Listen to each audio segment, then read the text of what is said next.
There are dramas that break your heart, and then there are dramas that break your trust.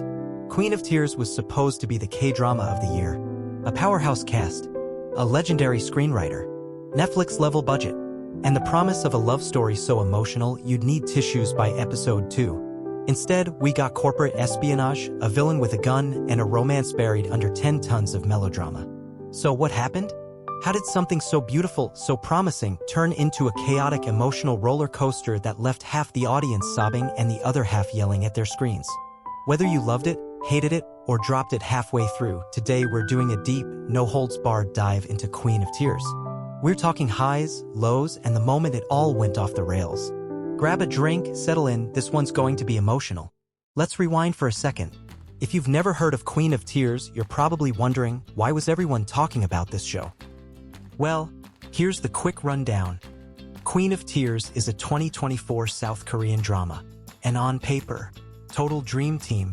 You've got Kim Soo-hyun, one of the biggest stars in Korea, playing Baek Hyun-woo, a humble lawyer who somehow ends up marrying into Korea's richest chaebol family. And opposite him, Kim Ji-won, the queen of strong female leads, as Hong Hae-in, a cold, powerful department store heiress, who also happens to be his wife. They're beautiful, they're broken, their marriage hanging by a thread. Then comes the twist. She's diagnosed with a terminal illness. Yeah, that sounds like classic melodrama. But here's the thing, this wasn't just any melodrama. The writer, Park Ji-yoon, a K-drama legend. She's the mind behind Crash Landing on You, My Love from the Star, The Legend of the Blue Sea. Basically, if anyone could make you laugh, cry, and swoon in one episode, it's her. And the director, Kim Hee-won, known for stylish, intense dramas like Vincenzo and Little Women. So fans expected top-tier visuals, sharp pacing, and that signature cinematic flair. Oh, and it aired both on TVN and Netflix, which basically made it a full-blown K-drama event. People came in expecting heartbreak, passion, and a couple they'd root for through everything. And for the first few episodes, they got exactly that. But then something started to feel off. And that's where it gets interesting. Let's be real, Queen of Tears didn't just drop quietly. It exploded into the K-drama scene. Even before episode 1 aired, the buzz was everywhere. Fans were counting down the days. Social feeds were flooded with teaser trailers, behind-the-scenes clips, and stills of our leads looking devastatingly gorgeous under moody lighting. You know the vibe. And honestly, the hype made sense. This was Kim Soo-hyun's first drama in almost 3 years. And Kim Ji-won? Fresh off her breakout in My Liberation Notes. People were ready to see these two powerhouse actors play a couple on the edge of collapse. It was basically fan fuel, but it wasn't just the cast. The writer, Park Ji-yoon, has a loyal fan base. When she's attached to a show, it instantly becomes must-watch. And this time, Netflix threw in some serious money. Reports say Queen of Tears had a budget around 40 billion won, that's over 30 million US dollars. Yeah, big drama energy. And the marketing? Flawless. Billboards across Seoul. International promos. Press junkets. Photo calls where Kim Soo-hyun and Kim Ji-won looked like they walked straight out of a Vogue shoot.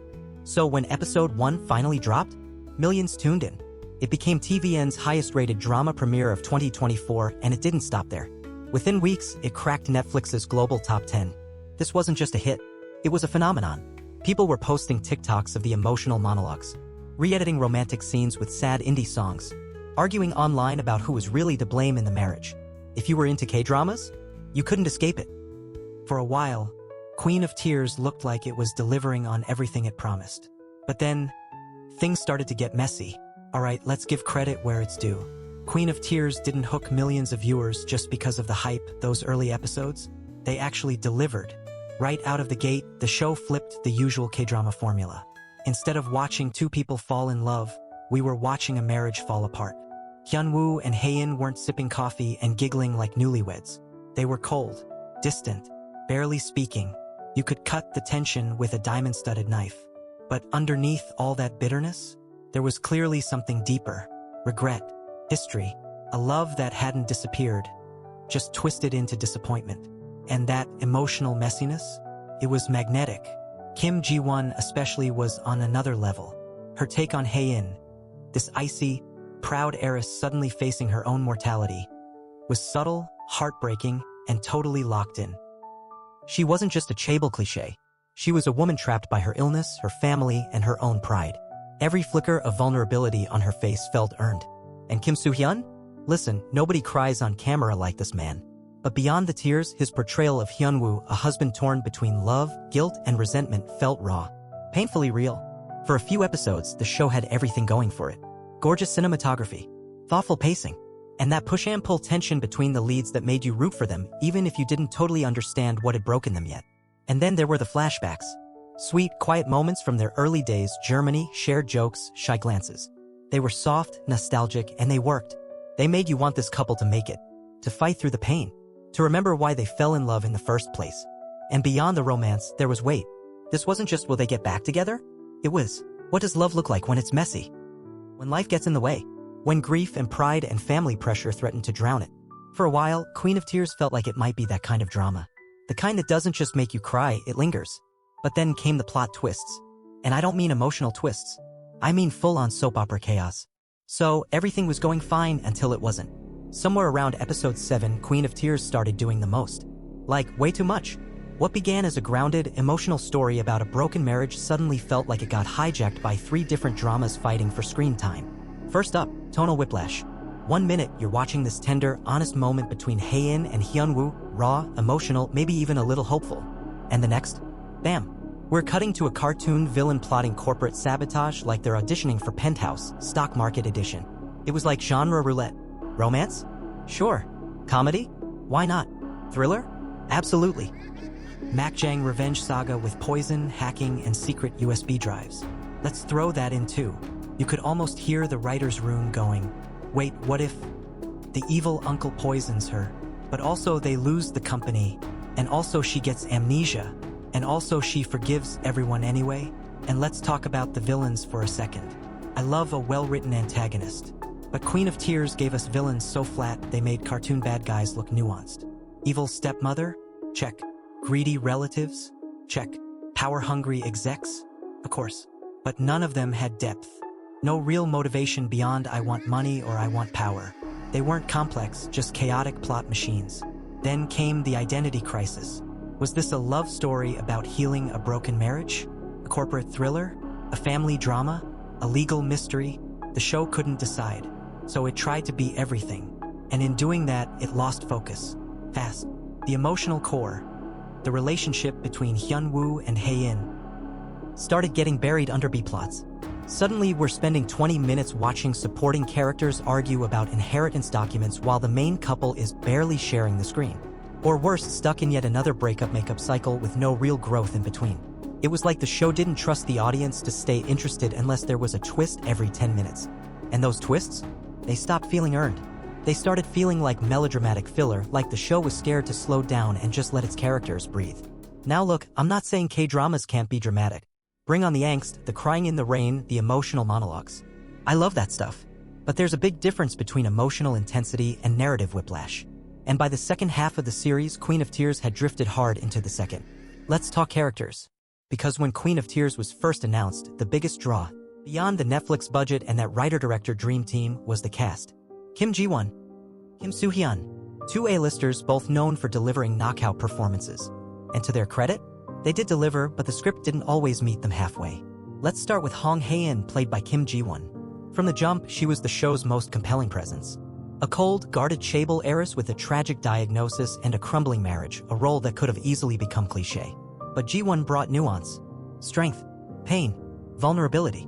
She played Hae-in like a woman who had spent years emotionally isolated, yet still clung to dignity and to hope. And when the show focused on that internal struggle, love versus pride, life versus mortality, it worked. There's a reason viewers kept saying she carried the show. Because she did. But even Hae-in wasn't immune to the mid-series writing spiral. Her arc shifted from emotionally grounded to emotionally manipulated. One moment she's confronting her toxic family with spine and clarity, and the next, she's collapsing into yet another fainting spell or teary monologue. She stopped feeling like a person and started feeling like a plot device. Now, Baek Hyun-woo. Let's just say it, Kim Soo-hyun deserves better. This is an actor who's played some of the most iconic male leads in K-drama history. And here, he starts strong, a husband torn between resentment and lingering love. It's a quiet, messy kind of emotional conflict. Raw in all the right ways. But then, the character just stalled. Hyun-woo became frustratingly passive. Things kept happening to him. He didn't drive the story, he drifted through it. One episode he's cold and withdrawn, the next he's sobbing into a hospital pillow. Rinse. Repeat. Sure, there were flashes, like that rooftop scene or the confrontation at the beach where Kim Soo-hyun broke through the noise with real emotional fire. But those moments were rare. And after a while, it started to feel like the show didn't know what to do with him, outside of making him cry. A lot. And then the supporting characters. So many supporting characters.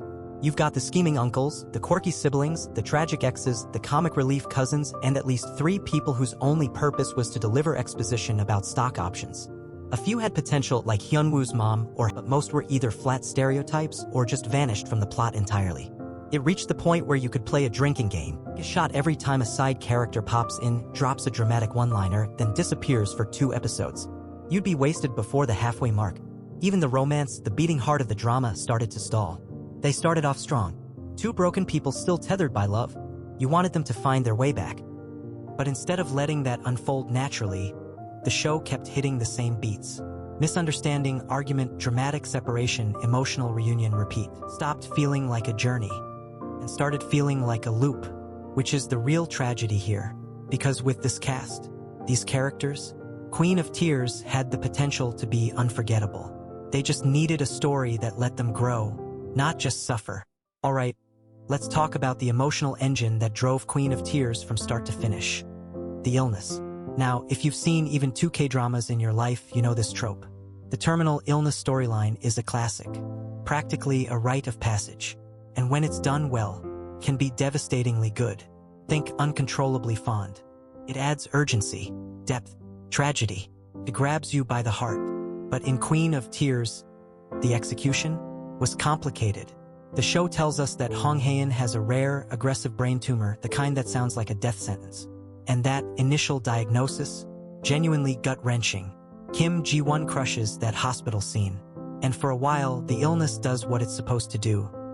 It breaks down emotional walls, brings the family into focus, raises the stakes of every decision. But then, things start to unravel. The illness stops being a story about confronting mortality and starts feeling like a tool to wring out tears. Suddenly, every emotional beat is tied to it. Every fight, every silence, every rushed reunion, blamed on the tumor. It stops being a character journey and starts feeling manipulative. Instead of showing us how Hae-in processes her diagnosis, how she grieves or grows or fights, we get a checklist of melodrama. Collapse, cough blood, faint dramatically, repeat. You could practically set a timer for it. And the medical logic, all over the place. One episode she's barely conscious. The next she's sprinting through a hotel lobby like she's fine. They mention life-threatening surgery, then just move on. There's no real treatment arc, no consistent symptoms, no sense of how the illness actually affects her physically or emotionally. It's just there to raise tension whenever the plot starts to drag. And that's the real frustration. Because the idea of a woman rediscovering love just as her time is running out is a beautiful premise. But Queen of Tears doesn't commit to it. It dangles death like a narrative threat, then backs off the second it wants to shift tone or keep things light. And it's not just about believability. It's about emotional payoff. By the time we get to the miracle cure, you saw that coming, right? It doesn't feel earned. It feels like the show wanted the heartbreak of a terminal illness and the comfort of a happy ending. But in trying to do both, it kind of undercut both. 17 or Hospital Playlist, where illness is woven in with care, consistency, and emotional weight. Queen of Tears had that chance. But instead of a genuine journey, the illness became a melodramatic device. And when your central conflict is literally will she live or die, that's a problem. Alright. After 15 episodes of emotional breakdowns, corporate betrayals, secret illnesses, and plot twists galore, we finally arrive at the grand finale of Queen of Tears. And here's the million-one question, was it worth it? On paper, the last episode checks all the classic K-drama boxes: redemption, forgiveness, time skip, miracle recovery. Hong Hae-in survives. The villains are taken down, mostly. And the couple finally gets their peace. Happy ending achieved, right? Well, not exactly. Because the problem isn't what happened, it's how it happened. The pacing?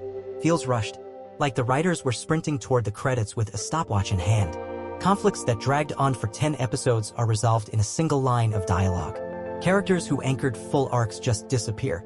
And deeply emotional relationships like Hae-in and her mother barely get a whisper of closure. Even the main villains. who spent half the series chewing scenery like cartoon supervillains, are dealt with so abruptly it's like the drama just gave up. And then there's the miracle cure. Now look, no one's saying Hyun had to die. But if you're going to spend 15 episodes building up the inevitability of death, showing goodbyes, regrets, moments of peace, you can't just poof that away with a vague medical breakthrough and a soft focus montage. That's not emotional payoff. That's emotional bait-and-switch. And the issue isn't about wanting a sad ending. It's about consistency. Because Queen of Tears promised heartbreak. It promised catharsis. It promised a story about love surviving in the face of death. But by the finale, it felt like the show panicked and tried to make everyone happy. And you know how that usually goes, trying to please everyone often ends up pleasing no one. The audience was split. Some fans were relieved. They got the couple's survival. The happy ever after. Others felt manipulated. Like all the crying, all the trauma, all the tension was just window dressing. And you know what? Both reactions are valid. Because Queen of Tears didn't just tell a story. It built an expectation that this would be the romance, the tragedy, the healing journey. But when the finale tried to wrap all of that into one neat little bout, it didn't feel like a climax. It felt like a summary. Neat, polished, but hollow. So why are we still talking about Queen of Tears? Why does a drama that broke records, grabbed global attention, and featured a top-tier cast still leave so many viewers with that lingering taste of disappointment?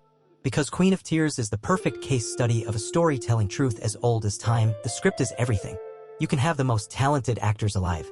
You can shoot it like a movie, pour money into locations, costumes, music, even slap a Netflix logo on the corner. But if the foundation, the story, starts to crack, everything else falls with it. If characters lose consistency, if the pacing breaks down, if the tone swings wildly from rom-com to revenge thriller to tearjerker and back again, then no amount of visual sparkle can save it. At the heart of every unforgettable K-drama is one thing, a script that knows exactly what it wants to say. Whether it's romance, mystery, fantasy, or slice of life. If the core story isn't strong, nothing else lands. Instead, you get twists that feel unearned. Emotional highs that don't resonate. Finales that feel more like relief than resolution. And Queen of Tears, for all its ambition and promise, tried to be too many things at once. A love story. A tragedy. A healing journey. A revenge saga. A corporate drama. A comedy. And in the end, it lost its emotional center. And that matters. Not just for this drama, but for the industry. Because K-dramas aren't just national hits anymore, they're global. They're backed by streaming giants. Watched in dozens of languages. They're cultural exports. But the fundamentals? They haven't changed. A good story, well told. That's what lives on. And Queen of Tears? It's a reminder of what happens when a drama forgets to put the script, the soul, first. So here's the bottom line. Queen of Tears had everything going for it. A dream cast. A beloved writer. A proven director. Netflix backing. Sky-high expectations. And at first, it delivered. But somewhere along the way, it lost its footing. Not because the actors didn't show up, they absolutely did. Not because the production lacked effort, the quality was top tier. It faltered because the story, the script, just couldn't carry the weight of everything it was trying to be. And that's the real tragedy. Because Queen of Tears isn't a bad drama. Not even close. It's filled with gorgeous moments, powerful performances, and scenes that do hit you straight in the heart. The greatness it could have reached? The version of the drama that fully embraced its emotional truth. That saw its arc through from beginning to end with clarity and conviction. That's the version we never quite got.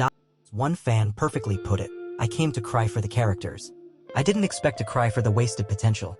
That hits hard. Because we didn't just want a good drama. We wanted a timeless one. Something to revisit. To recommend. To remember. Instead, we got something that shined brightly but burned out too soon. Still, if Queen of Tears taught us anything, it's this: ambition isn't the enemy. But ambition without focus? That's where the cracks begin. So, what did you think of Queen of Tears? Did it move you? Frustrate you? Or maybe both? Drop your thoughts in the comments. I'm genuinely curious how this drama landed for you. And if you're still chasing that perfect blend of heartbreak and healing, stick around, we've got more drama deep dives coming your way. Because in the world of K-dramas, the tears may dry. But the discussion? That never ends. Don't forget to like, subscribe, and I'll see you in the next one.